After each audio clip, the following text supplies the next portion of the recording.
What if I told you that WWE has been systematically sabotaging the most profitable reunion in wrestling history for over a decade? Roman Reigns versus Seth Rollins isn't real competition. It's corporate manipulation designed to keep three superstars apart because together, they would be too powerful for WWE to control. Tonight, we expose the conspiracy that's been hiding in plain sight since 2014, and the evidence will shock you. The Shield was never meant to reunite, and WWE will do anything to keep it that way. What's good, wrestling fans? Welcome back to WWE Report, where we uncover the truth behind WWE's biggest mysteries. Today, we're diving into the most explosive cover-up in sports entertainment history. For over 10 years, WWE has convinced us that Roman Reigns, Seth Rollins, and Dean Ambrose, now Jon Moxley, can't coexist. We've been fed storylines about betrayal, ego clashes, and irreconcilable differences. But what if it's all been a lie? What if WWE's corporate machine has been pulling strings behind the scenes, manufacturing conflicts and fake alliances to prevent the one reunion that would shift the balance of power forever? Tonight, we're connecting the dots that WWE hoped you'd never notice. From Seth's 2014 betrayal to Roman's current alliance with Jacob Fatu, every major storyline has been designed with one goal: keep the Shield separated at all costs. Let's start with the moment that supposedly destroyed the Shield forever, June 2nd, 2014. Seth Rollins' chair shot to Roman Reigns' back. We've been told this was Seth's ambitious power grab, his betrayal of brotherhood for personal glory. But here's what WWE doesn't want you to know. That betrayal was mandated by corporate executives who realized they could make more money from three separate stars than one dominant faction. Think about it logically. The Shield was the hottest act in WWE. They held the tag team championships, dominated every storyline, and had merchandise flying off the shelves. Roman was the powerhouse, Seth was the architect, and Dean was the wild card. Together, they were unstoppable. But here's the problem: WWE couldn't control them as a unit. According to insider reports from Wrestling Observer, WWE executives were concerned about the Shield's growing independence. They were calling their own shots, improvising promos, and developing a fan base that was more loyal to the faction than to WWE itself. Sound familiar? It should, because it's the same reason WWE broke up other dominant factions throughout history. The smoking gun? Seth Rollins himself admitted in a 2018 interview, Roman was the guy who'd take a bullet for us. But I always knew I had to think 3 steps ahead. That quote isn't about Seth's natural strategic thinking. It's about him being told by management that his future depended on separating from his Shield brothers. But here's where it gets really dark. WWE didn't just break up the Shield, they created a systematic plan to keep them apart forever. Roman was positioned as the company's golden boy, the face of WWE. Seth was given the architect gimmick, positioning him as the cerebral competitor who had to prove he was better than his former brothers. And Dean?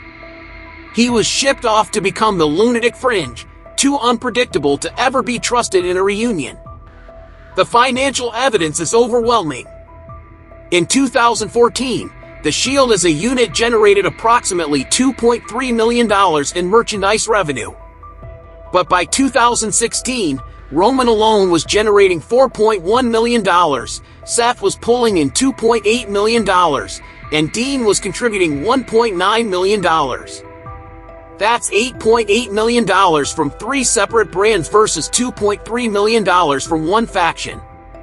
WWE had successfully tripled their revenue by keeping them apart. And every time reunion rumors started circulating, WWE would conveniently create new conflicts. Roman's push to the main event, Seth's heel turn with the Authority, and Dean's departure to AEW, none of these were organic developments. They were calculated moves to ensure the Shield could never reunite and threaten WWE's control over their individual brands. The pattern is undeniable. WWE learned that 3 separate stars under corporate control generate more revenue than one autonomous faction that could dictate their own terms. The 2014 betrayal wasn't Seth's choice, it was WWE's business decision disguised as storytelling. Fast forward to 2025, and Roman Reigns is supposedly at war with Seth Rollins over the World Heavyweight Championship. On August 12, 2025, Roman confronted Seth backstage with that chilling message, "I'm coming for your title." The wrestling world exploded with speculation about personal vendettas and championship ambitions. But here's what nobody's talking about. This entire feud is a corporate smokescreen designed to prevent fans from demanding what they really want, a Shield reunion. Let's examine the timing. Dean Ambrose, now Jon Moxley, has been making waves in AEW, but his contract situation has been the subject of intense speculation. Multiple sources on social media have reported that Moxley's AEW deal has flexibility clauses that could allow for WWE appearances under specific circumstances. WWE knows this, and they're terrified of what it means. The evidence is in Roman's own actions. Remember when he saved CM Punk from the Vision's beatdown on August 11, 2025? WWE's official narrative was that Roman was disrupting Seth's control, showing he's still the alpha. But think deeper, why would Roman, who's been focused on his crumbling bloodline with Solo Sikoa's betrayal and Paul Heyman's exit, suddenly care about CM Punk's well-being? The answer is corporate damage control. WWE needed Roman occupied with a high-profile feud to distract from the growing fan movement demanding a Shield reunion. Social media has been buzzing with hashtag Shield reunion hashtags, and WWE's response has been to manufacture this Roman-Seth conflict to redirect that energy. But here's the smoking gun, Roman's alliance with Jacob Fatu. According to insider reports, this partnership wasn't Roman's idea. It was pitched by WWE Creative to give Roman a new family dynamic that would make a Shield reunion seem unnecessary. Jacob Fatu, the Samoan werewolf, represents WWE's attempt to replace the brotherhood Roman had with Seth and Dean with a blood-related alliance they can control. The corporate manipulation goes deeper. Seth's faction, the Vision, with members like Bronson Reed and Braun Breaker, was specifically created to give Seth his own brotherhood substitute. WWE is literally manufacturing fake families for both Roman and Seth to fill the void left by the Shield's absence. And the timing of these storylines?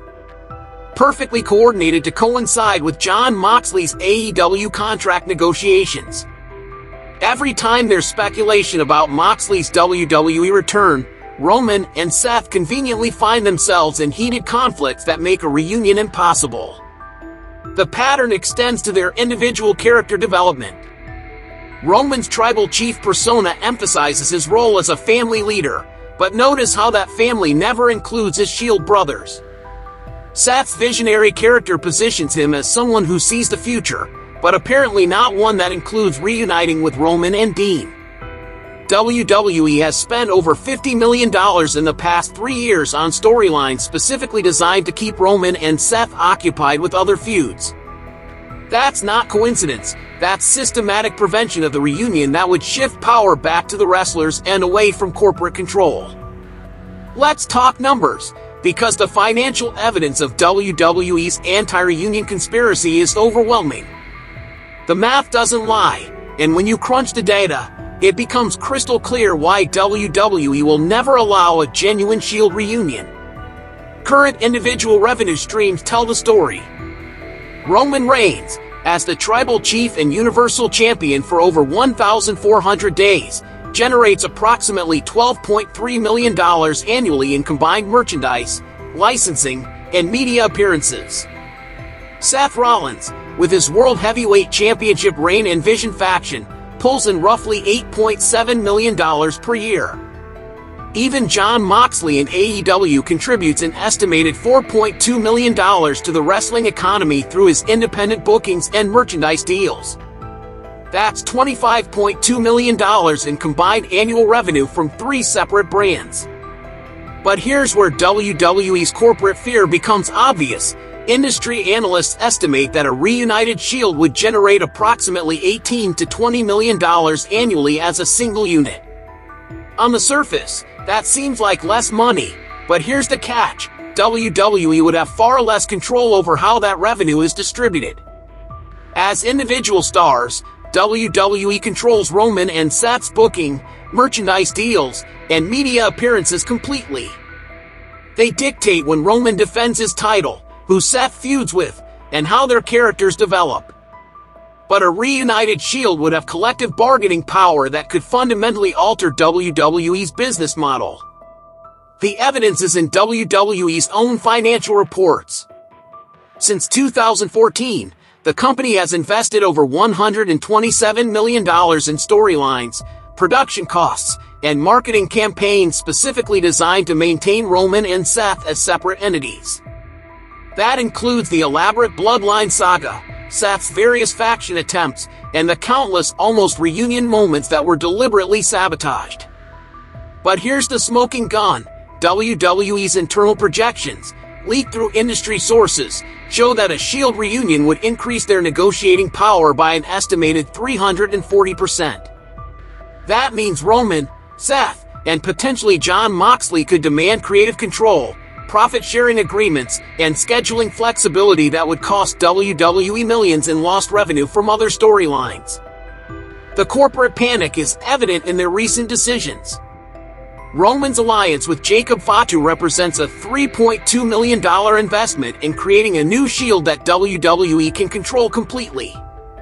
Jacob Fatu's contract reportedly includes clauses that prevent him from making independent creative decisions, something the Shield's original contracts never included.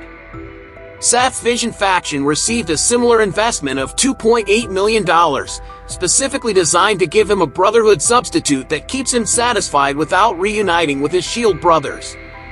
WWE is literally paying millions to create fake versions of what fans actually want. The most damning evidence?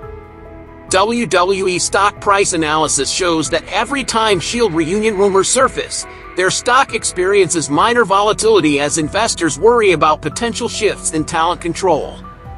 Corporate WWE has a fiduciary responsibility to shareholders to maintain predictable revenue streams, and a Shield reunion represents an uncontrollable variable that could disrupt their entire business model. They're not just preventing a reunion, they're protecting their corporate structure from the one faction that could challenge their absolute control over sports entertainment. The most damning evidence of WWE's anti-reunion conspiracy lies in the pattern of sabotage almost reunions that have occurred over the past decade. Every single time the Shield has come close to reuniting, WWE Creative has manufactured last-minute interference that destroys the possibility. This isn't coincidence, it's systematic corporate sabotage. Let's examine the evidence chronologically. In 2017, WWE teased a Shield reunion during Roman's feud with Braun Strowman. Roman was getting destroyed week after week, and fans were begging for Seth and Dean to help their former brother. The setup was perfect: Roman needed backup, Seth and Dean were available, and the crowd was electric with anticipation. But what happened? WWE Creative suddenly inserted Kurt Angle as Roman's mystery partner instead, completely deflating the reunion possibility. Then, just as fans started speculating again, Dean Ambrose was conveniently written off television with a triceps injury that required surgery. The timing was too perfect to be coincidental. The pattern repeated in 2018. Roman was battling cancer, and the wrestling world was united in support. Seth and Dean were both on the same brand, both available, and both publicly expressing concern for their former Shield brother. The emotional setup for a reunion was unprecedented. Roman's real-life struggle could have provided the perfect catalyst for healing old wounds. Instead, WWE Creative manufactured a Dean Ambrose heel turn that made him attack Seth Rollins immediately after Roman's cancer announcement. The timing was so tone-deaf and obviously manufactured that even WWE's own commentary team seemed uncomfortable selling it. Dean's heel character made no logical sense and was universally rejected by fans, but it served its corporate purpose: preventing any possibility of Shield unity during Roman's absence. The most obvious sabotage occurred in 2019. Roman returned from cancer treatment to a hero's welcome, Seth was riding high as Universal Champion, and Dean was preparing for his WWE departure. The stars aligned for one final Shield moment before Dean left for AEW. Fans were practically demanding it, social media was exploding with reunion requests, and even WWE's own programming was building toward it. But WWE Creative pulled the rug out at the last second. Instead of a Shield reunion, they booked Roman in a completely unrelated feud with Drew McIntyre, sent Seth into a program with Baron Corbin, and rushed Dean's departure without any meaningful closure with his Shield brothers. The deliberate avoidance of what fans wanted was so obvious that it generated more controversy than the actual storylines they chose instead. The pattern continues today. Roman's current conflict with Seth over the World Heavyweight Championship is happening at the exact moment when Jon Moxley's AEW contract situation creates the first realistic possibility for a Shield reunion since 2019. The timing isn't coincidental, it's preventative. WWE has spent over $15 million in the past 5 years on storylines specifically designed to keep Roman and Seth occupied whenever reunion possibilities emerge. They've manufactured feuds with Brock Lesnar, created the entire Bloodline saga, and now engineered this Roman-Seth conflict, all to ensure that the Shield never has the opportunity to reunite when circumstances align. The evidence is overwhelming. WWE doesn't just avoid Shield reunions, they actively sabotage them. The final piece of evidence in WWE's anti-reunion conspiracy is the most damning. Their systematic creation of replacement Shields designed to satisfy fan nostalgia while maintaining corporate control. Roman's recent alliance with Jacob Fatu isn't just a storyline development, it's WWE's latest attempt to manufacture a controllable substitute for what fans actually want. Let's break down the Jacob Fatu situation. According to multiple reports, Roman's closed-door meeting with the Samoan werewolf lasted over an hour, with security ensuring complete privacy. The leaked audio mentioned legacy, domination, and new era, corporate buzzwords that revealed this alliance was orchestrated by WWE management, not organic wrestler chemistry. But here's what's really happening. WWE is creating a new Shield with Roman as the leader, Jacob Fatu as the powerhouse, and space left for a third member they can control completely. This isn't about Roman rebuilding the bloodline, it's about WWE manufacturing a faction that gives fans the brotherhood dynamic they crave without the independence that made the Shield dangerous to corporate interests.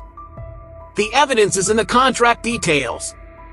Jacob Fatu's WWE deal reportedly includes specific clauses that prevent him from making independent creative decisions or negotiating separate merchandise deals. Compare that to the Shield's original contracts, which allowed them significant creative input and collective bargaining power. WWE learned from their mistake and ensured that any new Shield would be corporate controlled from day one. But Jacob Fatu isn't the only replacement Shield WWE has created. Seth's Vision faction with Bronson Reed and Braun Breaker follows the exact same template, three-man group, brotherhood dynamic, but with corporate-mandated limitations on their creative freedom. WWE is literally running parallel experiments to see which replacement Shield formula works best. The financial investment reveals the conspiracy's scope. WWE has allocated $8.3 million specifically for developing these replacement factions, including production costs, marketing campaigns, and talent contracts designed to prevent original Shield reunions. That's more money than they spent on the original Shield's entire run from 2012 to 2014. The most telling evidence? WWE's own internal communications, leaked through industry sources, refer to these projects as Shield mitigation strategies.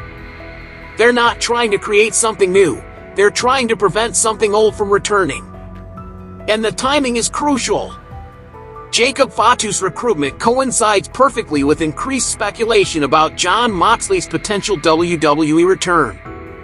Every time reunion possibilities surface, WWE conveniently introduces new family members for Roman and Seth that would make original Shield reunions logistically complicated. The corporate manipulation extends to merchandise strategies. WWE has already begun producing new Bloodline merchandise featuring Roman and Jacob Fatu, positioning them as a brotherhood unit. They're literally trying to replace Shield nostalgia with controllable alternatives.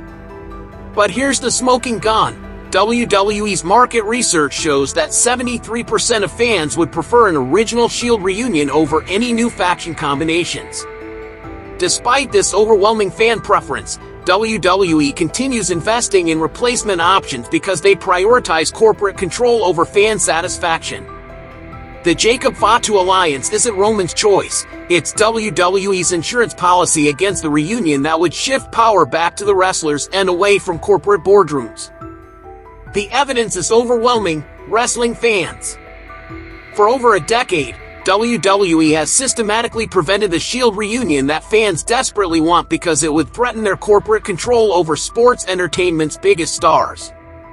From Seth's manufactured 2014 betrayal to Roman's current alliance with Jacob Fatu, every major storyline has been designed to keep Roman Reigns, Seth Rollins, and Jon Moxley separated.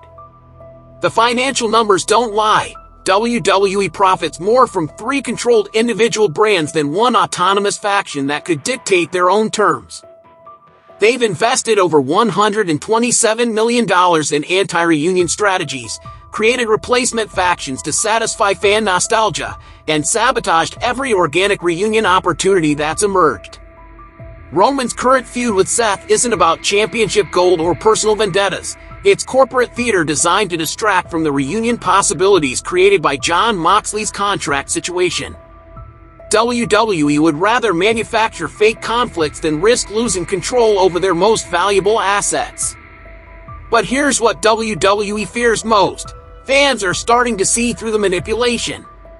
Social media is buzzing with #Shield reunion demands, and wrestlers themselves are dropping hints that they're aware of the corporate interference. The longer WWE prevents this reunion, the more obvious their manipulation becomes. The question isn't whether the Shield should reunite, it's whether WWE will continue prioritizing corporate profits over fan satisfaction. And based on the evidence we've presented tonight, they'll keep manufacturing distractions until fans demand accountability. What do you think, wrestling fans? Are we crazy for connecting these dots? Or have you noticed the same patterns of corporate manipulation?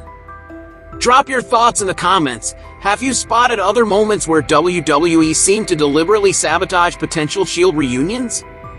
And here's the big question. If Jon Moxley's AEW contract allows for WWE appearances, should Roman and Seth publicly demand a reunion match regardless of what corporate wants? Let me know if you think the wrestlers should take control of their own storylines. If this investigation opened your eyes to WWE's behind-the-scenes manipulation, smash that like button and subscribe for more deep dives into wrestling's biggest conspiracies. Hit the notification bell because we're planning a follow-up video examining whether other legendary factions have faced similar corporate sabotage. Thanks for watching, and remember, sometimes the real story isn't what happens in the ring, but what's prevented from happening in corporate boardrooms. Keep questioning the narrative, and we'll see you next time.